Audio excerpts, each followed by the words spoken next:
The speeches at the conference, and I'd no time to warn the vicar about the threat of the orange eyebrow. Mesdames et messieurs, the master of ceremonies had already started. This conference deals with one of the central issues facing the music business today. I'm sorry that there is not enough room to seat everybody comfortably. You couldn't hear most of what he said, as hardly anyone stopped to listen, although on the webcam we'd all be fooled into thinking he was addressing a room full of people hanging on his every word. Not. Mesdames is pleased to welcome Bruce Fanny of Swapster.com, Vincenti Smagala of What If Corporation, and the producer known to us all as The Vicar. There was a ripple of applause, which grew slightly more enthusiastic as the three speakers took their places. The vicar came out last and stood for a while, carefully surveying the room, before quietly taking his seat. I toyed with the idea of rushing up and telling him to leave the stage.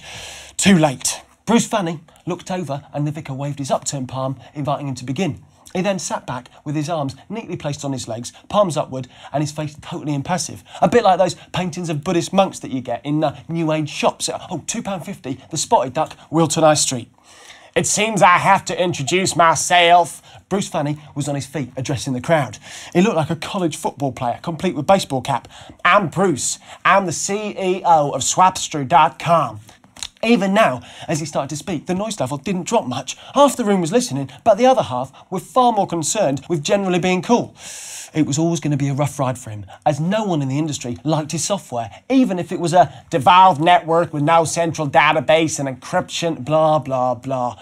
I doubt it was interesting to you, and it certainly didn't impress Venus. Do we really have to stay and listen to this? She whispered in my ear.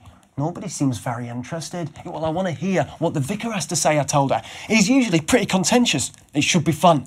She gave me a doubtful look, as if unconvinced that anything about bootlegs and the challenge of the internet could be even mildly interesting. Well, it could change the whole way the industry works, I tried to convince her. It may seem irrelevant right now, but it won't be in a couple of years' time. Let's be honest, own up time. Here was a beautiful woman, and I was keen to impress her with my knowledge.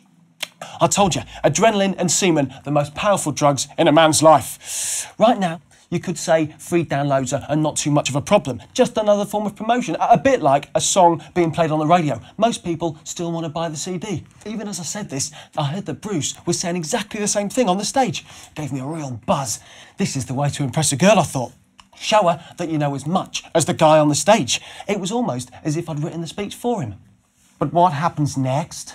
I read that between Swapster and the other sites, there could be 15 million illegal users, far more than the number of legal ones, Venus said. And what if we all decide to stop paying and download free onto our iPods, buy major record labels, no more money for Paul McCartney and Elton John, no more income for Punk and the Vicar? She put an innocent expression on her face and then grinned at me. Oh, fuck me, I thought. So much for impressing her. She knows as much about this as I do. Exactly, I said, trying to regain lost ground. Which is why the major record labels have got their knobs in a twist and are trying to close the free download sites. She finished my sentence for me and gave me another squeeze around the middle. Which still doesn't make it very interesting, does it? Bruce was now being heckled by some of the members of the audience. He was fighting a losing battle. He sat down in the background and wiped his slightly sweaty forehead with a handkerchief. I started to push to the front to warn the vicar, but Smagala had already stood up to take his turn. He was not at all as I would have imagined him. A large, sweaty man, double chins, double stomachs, dressed totally in black, with the largest comb-over you've ever seen, complete with the grease necessary to hold it in place. Venus couldn't help giggling. How can anyone take a guy like that seriously? She whispered in my ear. I turned away, trying to ignore her. His hair's ridiculous, she went on. It must be about a foot long. Why can't he admit that he's going totally bald? Yuck!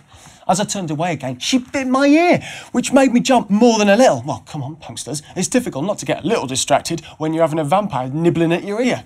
Old Vince played the crowd by denouncing the business practices of Swapster.com. Something like, everybody feels that the RIAA is being a bully, trying to protect the profits of the large record companies by suing companies like Swapster.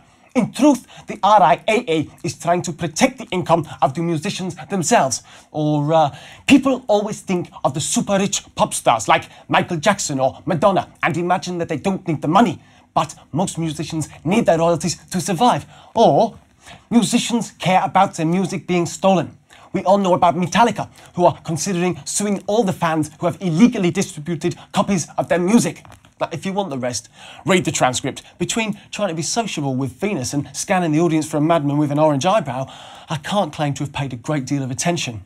Unlike the vicar, who sat impassively, his nose slightly raised and his eyes expressionless, as if he were daydreaming. Although, from painful experience, I can assure you that he was not. He was listening attentively to everything that happened, and no doubt memorising it all. In fact, he was probably the only person paying much attention. Smagala was beginning to overstay his welcome, and the audience was getting restless again. "Are you sure there is nowhere we can sit?" whispered Venus, who at least was trying to keep her voice down so as not to disturb the speaker. "Be my guest if you can find a seat," I said. "I'm going to try and move around, see if I can find my friend." "What does he look like?" she asked. Could it do any harm to tell her? If she was involved in this fiasco, then she already knew about the orange eyebrow. And if she wasn't, then she could help me find him. "Oh, he's easy to spot," I said.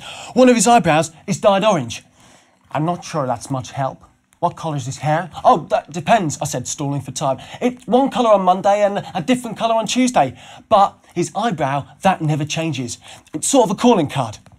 We started to look around just as Smagala made his final comments, which were nothing more than an advert for What If. "Keep ahead by subscribing to What If newsletter. Our suppositions are right 90% of the time. The other 10% are only wrong because our newsletters make someone change their mind. We would be glad to see you at our stand. Thank you." He finally returned to his seat and looked over to the vicar. The moment I was dreading. Time for him to take his turn. The vicar's speech has become something of a cause celeb, extensively reported in the press and quoted in many of the internet court cases, including the one against Swapster.com, almost as well known as my actions which interrupted it, as you'll find out next time on Punk TV.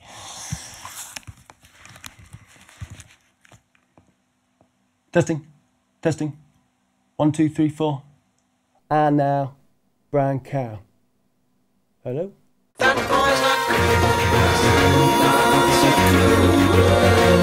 He's got ears the size of diamonds, broken nose and a twisted face, with a voice that...